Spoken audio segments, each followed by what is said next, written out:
Hi, I'm Rojal. I welcome you to the first episode of my podcast. My first guest today is Sujan Poudel. He's a clinical researcher at Larkin Community Hospital, an aspiring physician in the United States, and someone who shares a lot of passion about the well-being and mental health of others. In today's episode, we discuss his experience at Larkin Hospital, data collection, WHO, and the role of placebo in clinical trials. He also plays a critical role in treating mental health of youths within the Nepali community. Due to time constraint, we weren't able to cover the contribution he has made in not only bringing awareness of mental health to families, but also steering them to the right direction. I admire his work and want to bring him back for further discussion. I've learned a lot from him, and I hope you do as well. Thank you so much, Rojal, for inviting me today. So it was my pleasure to be here today and, try to be in front of you and try to have some little talk. I don't know where to start, but so my name is Sujan Poudel. So I'm a medical graduate from Nepal. And as you know, Nepal is a country where the Mount Everest is. That's how I would love to talk to people. It's a small country, so a lot of time people might not be aware of our country. Okay. So that's kind of the background I share, and I have transitioned to US 5 years back. Okay. That's where my medical journey started here in US. So there are a few of the exams that I have to prepare to be able to get, US medical license. Mm-hmm. So I'm done with that. And currently, since 2.5 years, I've been associated with Larkin University. So it's a hospital that is located in South Miami region. Uh-huh. And I have been working as a research coordinator for 2 of the hospital. Also, I have been a part of coordinator of Team 11. It's kind of a specialized team that we have at Larkin, kind of an external body to our hospital, where we developed a program to involve medical graduates from all around the world. So right now, I'm taking that responsibility of coordinating with 1,400 plus graduates from all around the world. So graduates from what are they graduated from? What's their background? We have people from South America, we have people from Canada, we have people from Europe, we have people from Asia. So it's kind of from every continent we have the people. And we try to... Are they licensed graduates? I would say yes for majority of the people, but to be in that particular group, you don't have to be a medical graduate, but definitely you need to be in medical school. Okay. So we have a lot of people who are in different stages of medical school, like first year, second year, third year, fourth year. And we have people who are kind of like a graduate, and we have people who have done postgraduate degrees in their country in respective medical field. So we have... Along with that, we have few people who are from the nursing background. So basically, I would say all the medical field and the paramedical field that we have all around the world. So these are just individuals who have whatever background they're coming from, but they're in your team focused on a specific topic of research. I mean, are you assigned a specific topic, or is this something that varies? The idea about forming this group is just try to, one is to collaborate with people from different countries so that we can have that broad idea of what are the health related problems that we are seeing in different countries. So health problem can be different for different countries, or there might be different top 10 lists for different countries. So our idea is try to gather all those problems throughout the world so that we can have a bigger impact. So for an example, let's say that there is a serious medical condition or a medical topic that's in the air of the medical industry. And a lot of times there's people from country A doing research on that specific topic, people from country B. So you're just one of those people that focuses on and contributes to try to find a solution for that specific thing. So basically our idea is let the volunteers or researcher to find out the top 10 listed problem in their country and try to work on finding the solutions. So locally identifying the problem and try to bring it to a bigger stage of global stage so that the world will be aware of what's going on in what part of the world. So do you, for an example, let's say that there's a problem, correct? And I actually looked at one of your papers recently, and I think it was something about COVID-19 being a possible cause of Bell's palsy. I think that's what it's called. Yeah. And it was like a first thing that popped up in Nepal, if I read correctly. So correct me if I'm wrong at any point.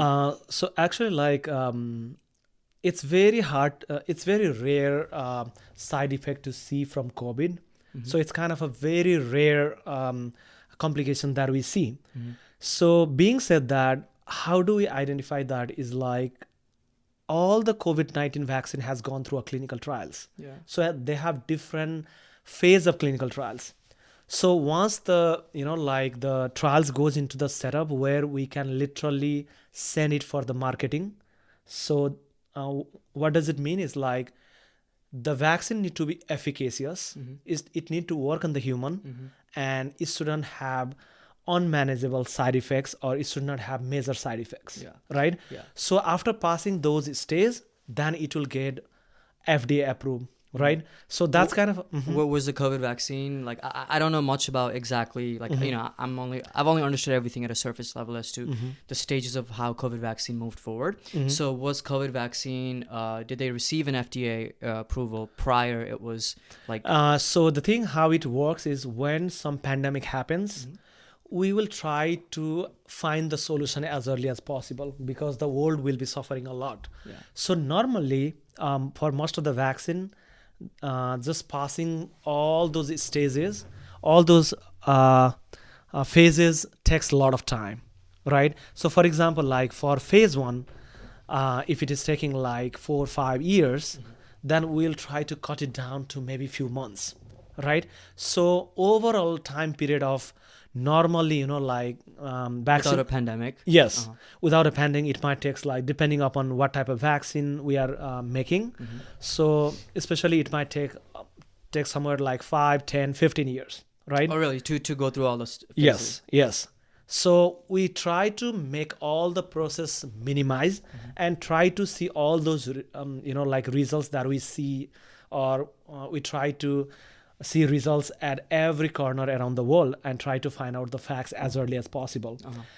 And when we find out through the preliminary studies, and it will go through a lot of, like reportings, then there are a lot of bodies who try to see like whether those vaccinations are working or not, right? So after we confirm that vaccinations are working or what is their efficacy, we kind of have those ideas, and we want to make sure like it doesn't have any serious complication which might lead to death, right? Okay. So once we kind of have those data, the vaccine will go into immediate authorization, right? So is that FDA? Emergency, yes. So FDA authorization is completely different. FDA will do the emergency authorization. So it's solely for like where in any emergency situation, we try to go through that phase and try to serve as many people as possible and try to prevent or try to stop the pandemic, right? So that's the process. And once pandemic will be controlled, so there are a lot of other approval process that happens to the FDA, and they try to formally So I understand that certain drugs or certain vaccinations before its development, it needs to have certain criteria that it meets before it's like okay, it's safe to give to people, right? So who develops these criteria? Who is the one that's saying that okay, now the vaccine's good to go? Like for an example, let's say that maybe the vaccine is only showing like 2 adverse effects in 2 people out of 1,000, right? So who gives that number? At what point is it a check mark to move forward, and at what point is it like maybe we need to do more research? I'll just try to explain it really like precise way. So in a simple way, how we can understand is like once we start the trials, or once we start giving it to humans, so every centers will try to collect those results. So they have some specific body in respective country who will be reporting if there is some complication that come across, right? So how significant it is. So those reporting will happen through that local level to the international level. So I think like one of the main body that take that responsibility is WHO. Okay. right? So okay. Mm-hmm. So you're my understanding is that data is collected, but it's not collected at a location. Mm-hmm. The data is collected at different locations throughout the world, Mm-hmm. and then all the data is collected at one place, and then Mm-hmm. the decision is made based on the analysis of Yes, the data, right? so they will do their respective analysis, and a major analysis will done through like somebody who work as like global bodies, right? And for example, like FD is like the body that especially work for the US, right? Okay. And we have a body like WHO, which is a sole body, and where we have like people from all around the world, right? And that's the body which is kind of giving the guidance for the management, for vaccination, and everything. From an early stage, like in any situation. So WHO is kind of providing like global guidance, okay. uniform guidance. So they're providing guidance, and they're also making the decision globally. Yes. So sometime, like the overriding things might happen at local level. So beside WHO guidelines, there might be some, country specific guidelines might be there. So they will try to incorporate all of those together, and then that's how it works. Yeah. So another question I guess I have is when you're collecting data from different parts of the world, data can be skewed like majorly. You can have completely different result coming from country A and completely different result coming from country B, and maybe very similar results with like third and fourth country, right? So my question is, how can you ensure data integrity from different places? So I think this is a really good question. I mean, you raise a really good question. So that might varies, one thing is like there are a lot of different strands of COVID viruses that we see in different part of the world, and there might be different level of efficacy the vaccine might work, right? So, but overall thing is like majority of the vaccine will try to cover that particular, like virus strain. And if we see like one of the fear that we see at the market is like the virus might go into the mutation, right? It might change over time its behavior, so the vaccine might not be that efficacious. So with those transitions, they try to see what is something need to be added to the current like vaccine component, or is this something like we need to go for other extra doses to cover that different variant that just appeared, right? Okay. That's one of the point I would like to highlight. And another thing is just like you said, there might be a lot of different side effects that we might see at different country level.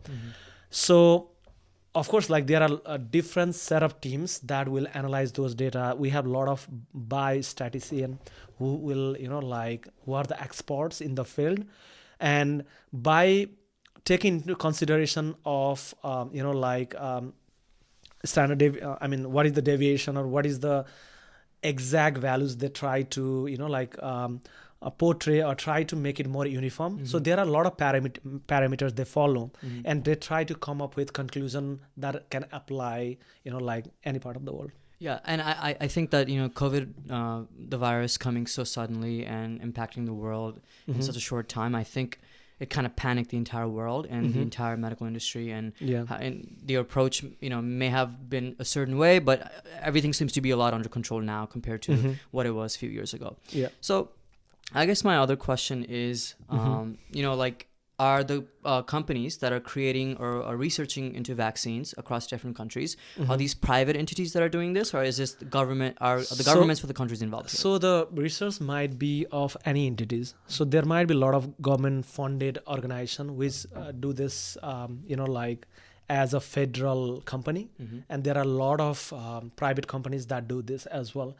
But they have to, they have to follow a certain guidelines that has been set up by government, or at the maybe that might be some state level rules, or there might be like whole federal level rules, right? So every company has to work based on those guidelines.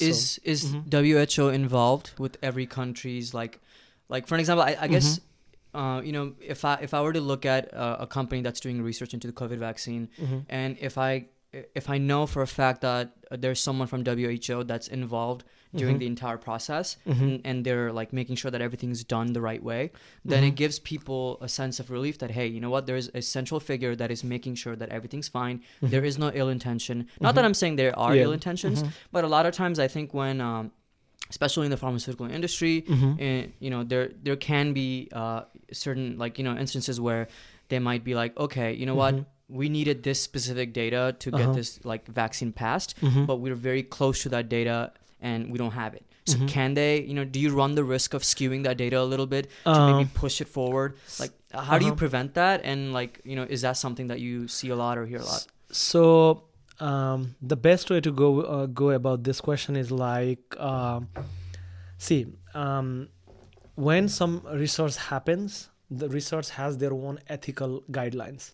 So there are certain guidelines that is already prepared for research. When we do some human research, there are already those guidelines. Nobody can do, you know, like go across those guidelines, then that research will stop. I mean, that research will not move on. That will not be ethical, right? So we have to, every institution have to follow those protocols. And it's different protocols across different places. Kind of like, it might be, there might be a little bit variation, but kind of the meaning and the ideas that portrays is kind of the same. So there's a lot of overlapping. Yes. So it has to be kind of uniform, but you know, like it's just, they are trying to give the same message with a different idea. I mean, different way of presentation, right? It's just a different that way.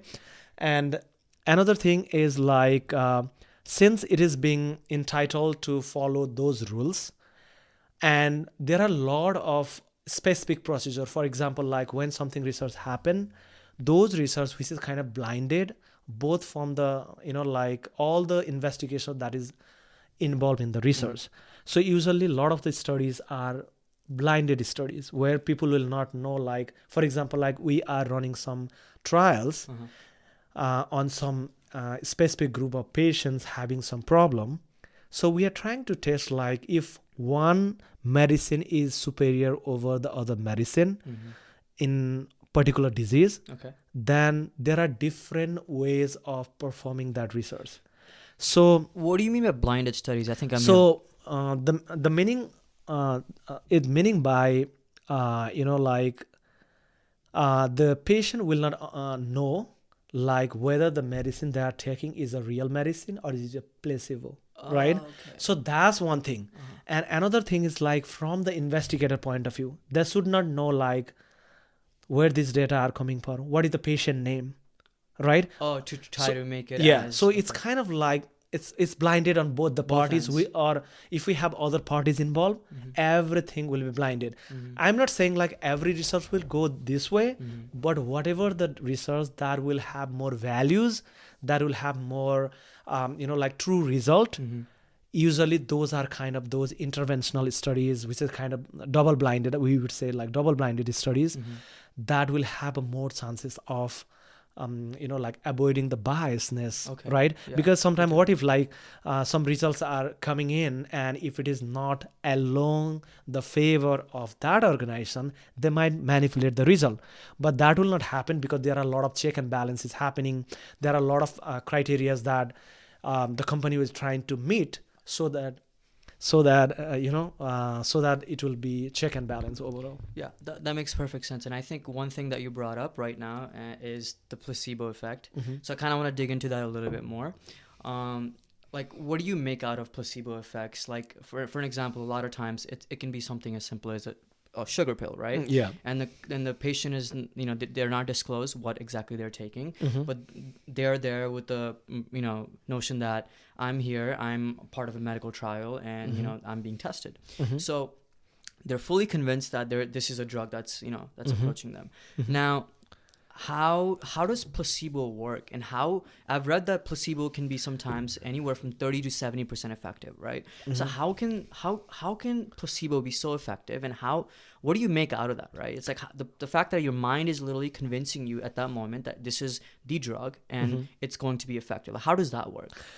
So the thing is, like, when we try to run those trials, the you know, like research institute try to have those pills of kind of similar character while they look at, you know, like while we are looking at to the pills, it just look kind of similar color, similar size, so that people will not understand, okay, you know what, this is placebo drug and this is something we are doing trial, right?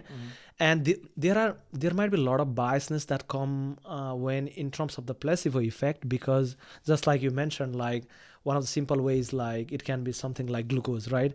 So placebo is usually those things which is not supposed to treat that particular disease, right? But it somehow still it ends up becoming effective. It's kind of like, in our layman way, we can think that way, right? So that's the reason why we will try to see the significance of the study. For example, like we are seeing a particular drug is being tested to a patient, and so after the result, we try to see like what is the result on the placebo side and what is the result on the clinical trial, like patient side, right?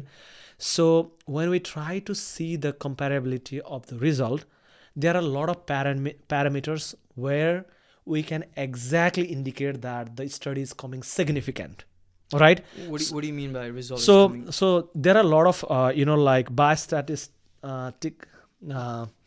related terms. So we call it as like p-values.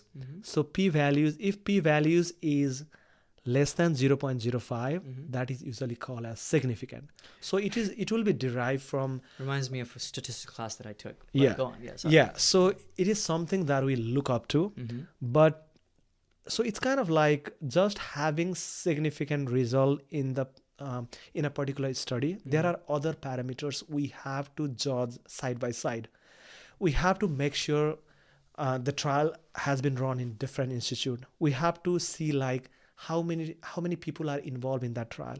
That really make a difference, because let's say, for example, like if we are considering in a particular trial population about like 20,000 versus a trial where we are just taking like 50 people, right? So if we are seeing like a lot of positiveness or positive result in people in our trials where we have like population size is 50, then it might not be a good way of judging like it is significant. Sample size is very small. Yeah, sample size is very small.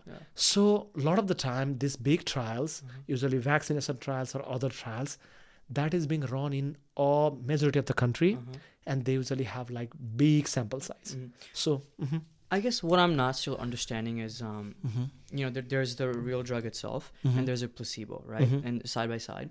So what is are you comparing the result of placebo and the real drug to see the efficacy of the real drug? Is that the purpose, or why is there placebo in the trial to begin with? Yeah. So the thing is, yes, definitely. So placebo is kind of we are supposed to see it as a neutral things, right? Someone which will definitely not contribute to changing the the disease progression or like disease state, right? So you're saying that placebo in most cases has no effect or no influence on like treating the disease itself? Yes. Okay, go on. So if we have that thing as something as a control, we call placebo as a control as well. The other language for placebo is control, the word that we get that properly fit. So when we try to control, see the like the effect on the control versus case, which is the patient, then we somehow will have a higher chances or to see the realistic value of whether that particular drug is working or not. Okay, that makes sense. So you're just looking at how the disease or the specific condition behaves with that particular medicine versus the control or a placebo. Gotcha. So are there cases where the placebo drug acts or has a similar effect to the patient as the real drug itself does? Yeah, there might be, result might come anything, right? So are there overlapping similarities between yes, it is possible. So how does that work? How do you explain similarities between the effect of the real drug and the placebo? So in those situations, the main question that, or the main concern that we have, or the researcher will have, is like whether this drug will be really, like some treatment drug for a particular disease, right? That's when it come into play with the whether the results are significant or not, right? If we are seeing like similar result with the placebo and medicine, then what's the difference of having that as a drug, right? So So the closer the similarity between placebo and the real drug itself, the less significant it is. The more kind of like differences- in a broader way we can think that way, but in technical way it's not how it works that way. it's But deeper than that. yeah, It's more- deeper than that. But if we just have to understand in a simple way, if placebo effect and drug effect is kind of coming up similar, then there is no point of seeing the like importance of that particular drug, right? That's one way of seeing the thing. Another way of seeing the thing is like sometimes what we used to do is like if there is some new drug that is being tested for a particular disease, we will try to see the superiority of the existing drug, right? Sometimes we do that study too. For example, like we have drug X that we just developed, and we already have drug Y that works for that disease. So a previous drug. Yes, that's previous been drug. okay. So we'll also try to see there are a lot of different way of doing those research studies where we'll try to see if this particular drug is superior to that particular drug. So there might be a lot of components that come into play for the comparison in terms of side effect, comparison in terms of serious side effect, comparison in terms of its application. Is it for that particular disease only, or is it there are other applications? So I'm just giving you like some very superficial way of understanding the thing, but like in a deep diving study, it's way deeper than it's just a superficial talk. Yeah. So okay, so let me give you an example. So there's this drug that was just recently created, and it's in the testing phase, and there's a glucose pill, right? And the way the drug is created is going to be very dependent upon the research they've done in the disease itself, and the fact that this chemical within that drug is going to react this way in the patient's body, and that's why it's going to result in this, right? There's a lot of research done on that part. So how do you is there do you think that the way a patient perceives the drug, the way they think, the mentality they keep, or the mindset they have, how much and if does it have an influence on placebo and the real clinical drug playing into effect of its efficacy? Okay, so before than that, I'll just try to make one thing clear. If we are running some clinical trials, then the researcher or the institution are supposed to let patient know like what we are doing, what is the process, and you are free to quit or continue the entire process. It's up to patient choice. First thing. So before we do trial, we always start the trial in animal study. So early phase is in the animal study, where we'll try to see the safety. We'll try to see whether the drug is efficacious or not. So if some problem is coming up, if some bigger complications is coming up, then it might not be something that we are expecting to bring it into the market, right? Or it is not something we are supposed to do clinical trials in human, right? So early phase, because we always have to value human as like we shouldn't do any harm to the human. That's kind of the principle, one of the ethical principles that we follow. No harm to the human, right? So they have some specific understanding of what is mean no harm. So they have like very specific definitions that we can look up to in the like respective website. So those kind of thing exist there. So we have to make sure about that before we start anything. So whatever the talk we had earlier is just we talk after that steps. So preliminary studies always start with animal. We have to make sure like everything is like working properly, no side effect, efficacious, right? And once we reach to that point, then we can find out the idea like, okay, now we can start the clinical trial. To move forward. Yes. So okay, so maybe I'm not understanding it incorrectly, but so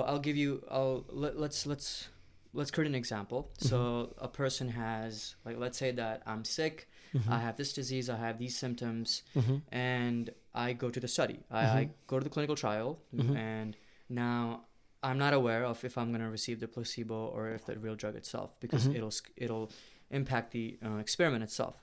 So now I also have a friend who's with me, and in this case, let's say that I received the real drug itself, and my friend received the placebo, and neither of us know that, neither of us are aware of the situation, and somehow we both seem to have similar like effects afterwards, right? We're seeing the same overlapping like results, but they're completely different. Let's say that in this case that this is not a previous drug that was in the industry. It's completely different.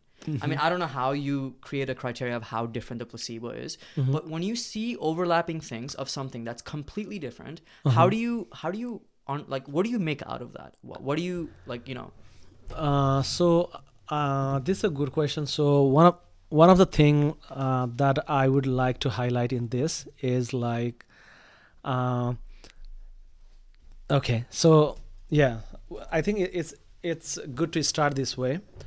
So when you see a kind of a similar result, I think we already explained this before, like when we see kind of a similar result in terms of both placebo and in terms of the drug we are trying to test, then there is no question like whether there will be an applicability of that drug for that particular disease, right? So when we are supposed to start some clinical trial, there are something called eligibility criteria. Okay. So we have to meet those eligibility criteria, right, before we start any study. Whether these two population is kind of a similar background or similar, like kind of, let's say like similar racial composition, or similar countries, similar kind of like socioeconomic status. So we'll try to bring uniformity in the population that we try to do a research on before involving them in the trial. Yes. So those criteria we will, like make it ready before we run clinical trials, and those are called the protocols, right? We need to build a protocol. So, dear line, you are asking me about like if we see two results, for example, like controls result versus that is being tested, like that is seen in patient. If we have kind of a similar result. Quick question before. So, is the control determined by anything?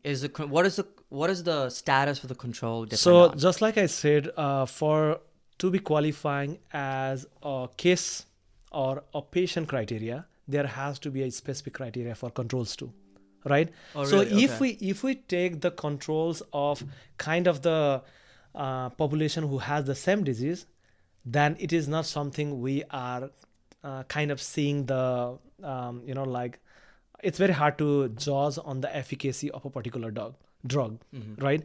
So okay. Yeah. And before we start, one most important thing is like we cannot do clinical trials on something which is very harmful to the patient. For example, like if a patient is diagnosed with lung cancer, we cannot do a clinical trial to see if whether this drug will work or not, because it really depends upon the emergency or urgency of the problem that has to be taken into. Unless the drug is to cure the lung cancer or treat the lung cancer. Unless the drug that exists did not work for that person, and we want to go for the clinical trials as an option for the newer drug, because, for example, like if the patient is, the prognosis of the patient for that particular cancer is just 6 months. He can survive till 6 months. So we have tried all the medication that we have, and the patient is not able to cure, or the patient cancer is not being controlled, right? So the last option that we have, if we have some medicine that is being developed, that's the last one to try. Okay. We'll try with all the available option, and that's the last one to try. So only in that particular situation we can do a clinical trials on those subject. So we cannot, we cannot wait for those diseases that will have some complication over time. We cannot do clinical trials on that. Okay, let us try to see if that works. It doesn't go that way. So I think I kind of understand now. Like my understanding of what a placebo was, that I always understood placebo as something that's insignificant. But it doesn't sound like placebo drug itself is insignificant, because in many cases, placebo drug could just be a pre-existing drug that was tried on the patient, but it didn't work as effectively. Now you're using the new drug and trying to compare. So, and how often? So let me clarify before we move forward. So actually, like in that particular setup, placebo is kind of like something insignificant for that particular disease, right? Or something which will not have any drug effect in that particular person. Otherwise, it's very hard to compare between the study, right? Unless you're comparing to see how the new drug is compared to the old drug. So if Yes, you have so- if you already have a drug A that's for like liver disease, and drug A is not as like, you know, it's not working as well in the patient, and you develop this new drug. So to see how different the new drug is, do you use the old drug as a placebo? So there might be a lot of scenarios. So it depends upon like what type of study we are taking. Is it like we are comparing between like as a superior versus, you know, kind of those things, or whether this drug is more efficacious to that drug? So it really depends like what we are trying to see. Oh, so what is the okay? So it's usually like depends on the end goal of the Study. research. Okay, of Yeah, the study. and one thing that I'd like to highlight is like placebo can be of different things. For example, like we are trying to test one medicine that is specifically developed for diabetes patient, right? And we are trying to see if that particular medicine controls blood sugar. In that scenario, we cannot use blood sugar in the other group as to see a effect like, okay, you know, like sugar is being controlled, because sugar is the main risk factor for the diabetes.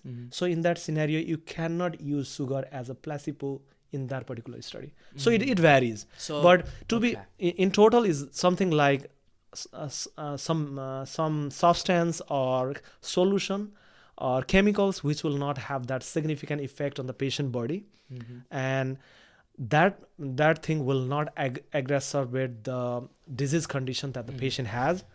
So we have to take into consideration of this thing. So this is, I think you clarified a lot of things for me today, because my understanding of placebo was very different.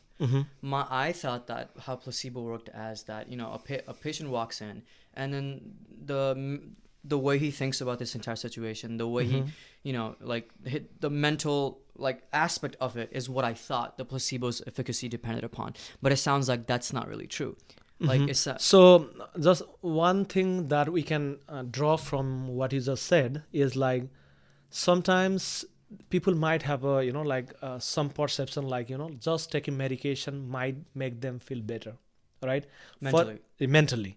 So that might happen in certain circumstances, but to analyze those results, they have like some specific parameters, or to analyze it as something efficacious, we have to see like, you know, like some significant results on the finding. Okay. Right. So just like I said, it depends upon what type of thing you are trying to see. What is the outcome that you are trying to see in a research, right?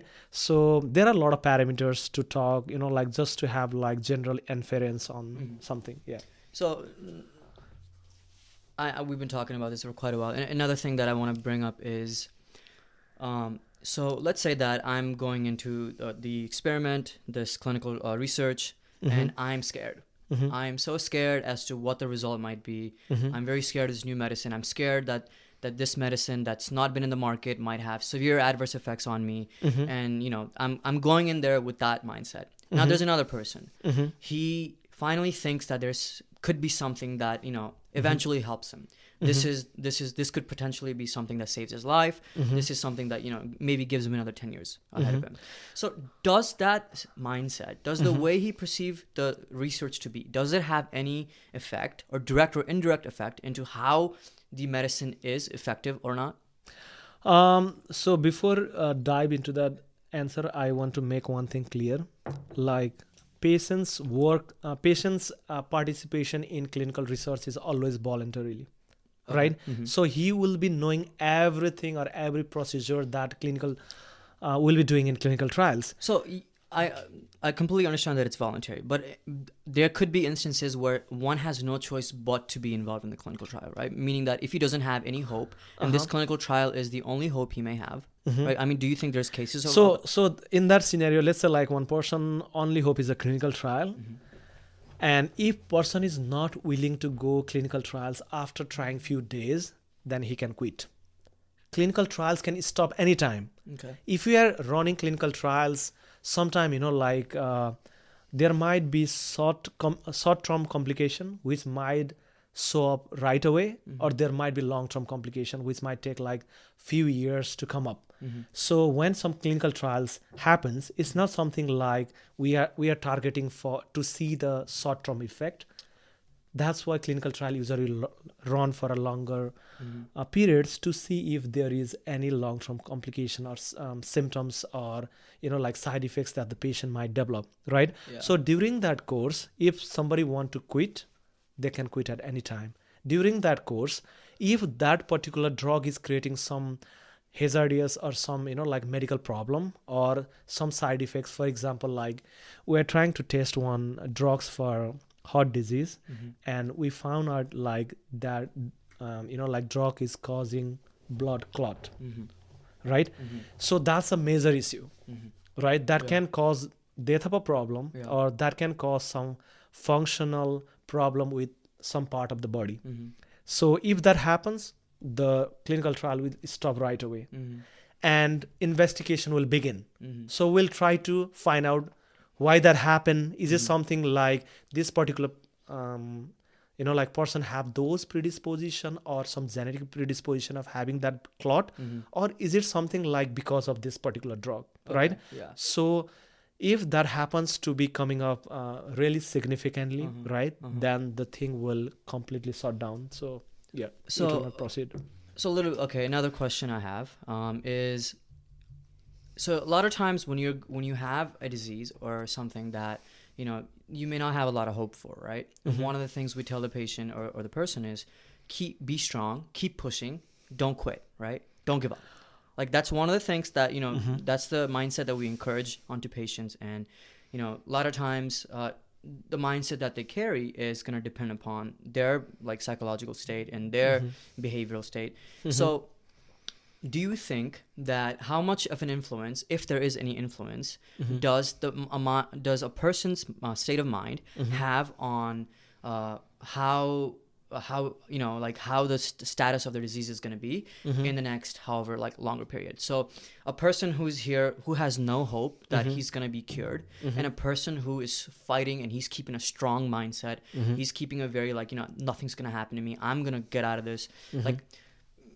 So a person who maintains that mindset versus a person who's scared, he's frightened, he just thinks that the world is after him, he's very scared, he doesn't know how to like handle this entire. How does that state of mind have an effect into how the disease moves forward? Okay, that's a very good question.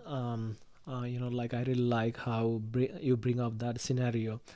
So whenever some diagnosis happens, the first step will happen is patient will fear of hearing about the diagnosis, right? That's very probably in that's everyone, very right? likely. Yeah. And it really depends upon like what type of disease is he being tested. Okay. Is it like some for cancer, or is it something like diabetes, or is it something like hypertension, right? Okay. So it really depends upon like how they gonna perceive their diagnosis as, right?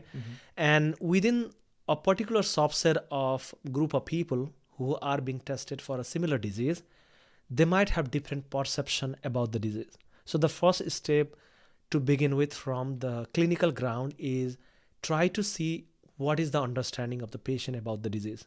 Try Is to that the see. first step? Yes. Okay. That's always goes. So those things will happen at the clinical ground, clinical side, like outpatient. Is that data recorded? So see, it depends. So if we are, at that point we are not sure like we're gonna run some clinical trials in that patient. No, Okay. right? We need to go to the first step, like what are the available option, right? So if we have like really good medicine that is available at the market, and patient has a really like good chances of surviving for like whatever the years that is been seen in the like study or research, so we will definitely go with the available parameter, right? Okay, yeah. So whatever the things that you just try to bring up in the previous talk is like, it's kind of a like it varies with the scenarios, Okay. right? What is the scenarios that is being created? And we will come to know those mindsets when patient, like making patient ready for the treatment. There will be a lot of scenarios where patient will say, even if I have cancer, I don't want to treat it. Even if there are available drugs, I don't want to take it, right? Because when patients perceive something as like really big, that big can be, like small for your Someone perspective, else. Okay. right? Yeah. But for patient perspective, it might be big trauma or big stress for the patient. So, so the first thing is like we have to try to see whether we have to try to make patient ready to take the medicine. Not Mentally. like not forcefully, but let him to understand and be prepared for that.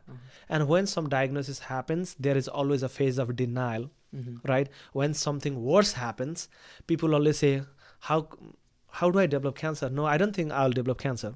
Something like that will come up, right?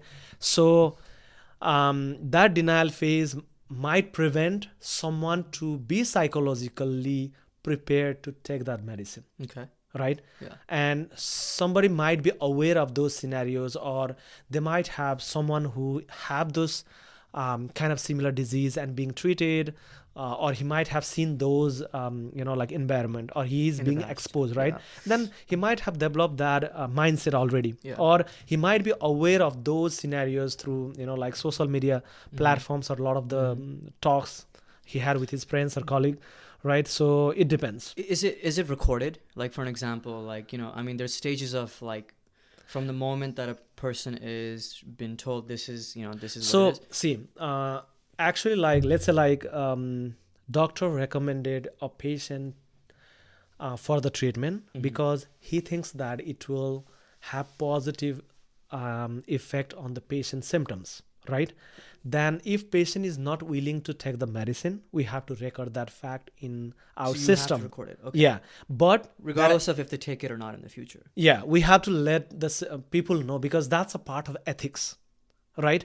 If the patient doesn't want to take it, patient denied to take it despite like providing those like whatever options or who gets involved after that? If the patient denies, is there a medical team that gets involved on trying to like? Okay, there is another big things that we have to understand. Even if that's a clinician of the same hospital, if that clinician is not a sole part of the patient treatment, he is not supposed to know anything about patient.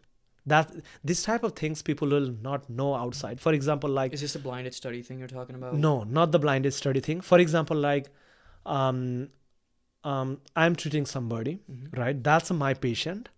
Until and unless I need some help for that particular patient, need a perspective of another clinician to make. You need to ask the patient, is what you're saying, before you get someone else involved. I can, of course, like we have to let patient know. At the same time, we are supposed to have that patient communication with the particular person who is only involved in the case. So there might be 4 or 5 physicians working in the hospital in that particular specialization, for example, right? In that case, you're saying? No, like overall, we have like 5 working physicians in the hospital in, let's say, like internal medicine department, right? And that particular patient came with some problem like hypertension, right? So I'm taking care of that patient. So whatever the things will happen, I'm a sole caretaker of that particular person, right? Until and unless that same person sees the other physician for other cause, or we might need something to make a decision together as a team for the like care of that particular patient, then only we can involve other people. They are not supposed to see any of the patient information.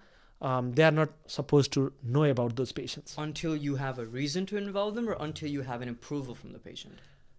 Not, of course, like patient approval, kind of we have to let them know and have to have their consent for sure, like whenever we have to share any of the medical stuff. First thing.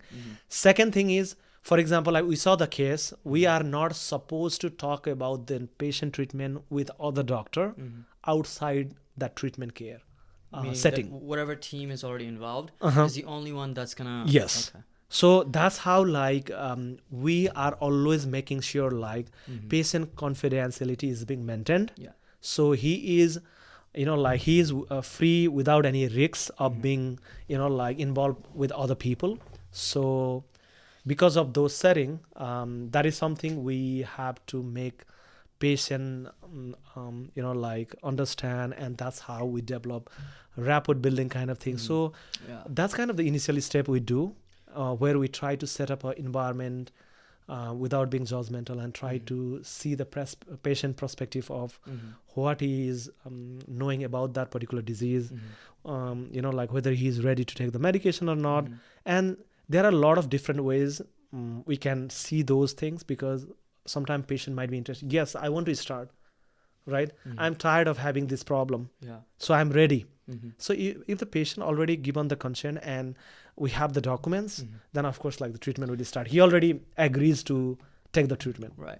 It's funny you to say that, because every time I've been to a hospital or any doctor, one of the things that I've observed is the fact that the staff or whoever is involved with the patient always, for the first thing they do is build trust with the patient. And it's the way they communicate with the patient. It's the things they say. It's the way they say it. It's the way the entire process from very beginning to the end. There's not a single like time I have experienced like, okay, I don't want to be here, because it really I think stems from the trust itself that you build from both ends, right? So like when you explain the entire process, it kind of rang my bell that I realize. So whatever the talk we had, I just like talk along the lines of what we do inside the room as a clinician, right?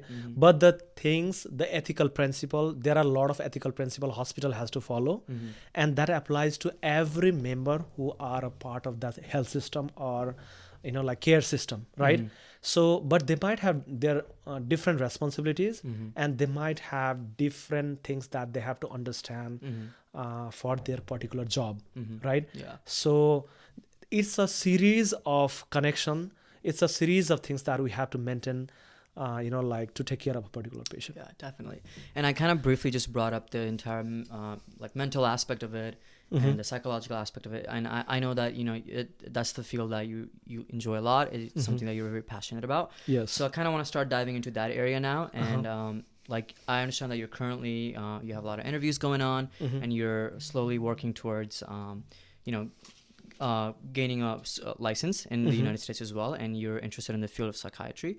So I think before we dive pretty deep, let's start off with what kind of led you to the field of psychiatry, and why is it that that's that particular field that you want to pursue in the future? Yeah, it's a very good question. As an immigrant, like, what the perception of the people has in total is like, if you want to be a physician outside or in Nepal, especially I'm talking in context of my country. So people have a perception of either going into surgery or either going into radiology. Those are kind of the valuable specialty they see in their eyes, and they think like mental health or psychiatry is not something, or it's the last option or choice that medical doctor going to take if he doesn't find any option. That's the concept, kind of overall, like people perception is there. I know like the trend has been changing. The like perception has been changing over time with the modernization, because now people are more able to understand the psychic mind, because as much as physical health is important, mental health is equally important. Of course. Although they themselves feel that importance equally, they never try to judge and like try to measure that significantly or equally in front of their eyes. Yeah, I think mental health itself is a sense of physical health, right? Because if a person is depressed, or if a person has some kind of mental yes, definitely, I would say like it's an inflammation in the brain in certain areas. Correct? Is that yes, correct me if I'm wrong, but so it definitely correlate with what we see physically, has to correlate somehow in the mentally, right? So mental and physical health is always overlapping, going together. Only thing is like people doesn't have that mind to see the thing mentally, and what is visible outside, they perceive that as accurate or they perceive as something like valuable, right? Yeah. So that's the reason why, okay, somebody has an injury, right? That is visible, some bleeding is going on, then people perceive it as like, okay, like that need an emergency attention. But something that is to be taken care of, or that we have to feel it from inside, people might not have that understanding of how important it is in our life. Yeah. We decided to stop right there. Thank you for listening in all the way to the end. I hope you enjoyed it. Please reach out and provide additional feedback. If you found it boring, sorry for wasting an hour of your life. I promise you the next one will be better. All things deserve a second chance. Looking forward to seeing you in the next one. Thank you again.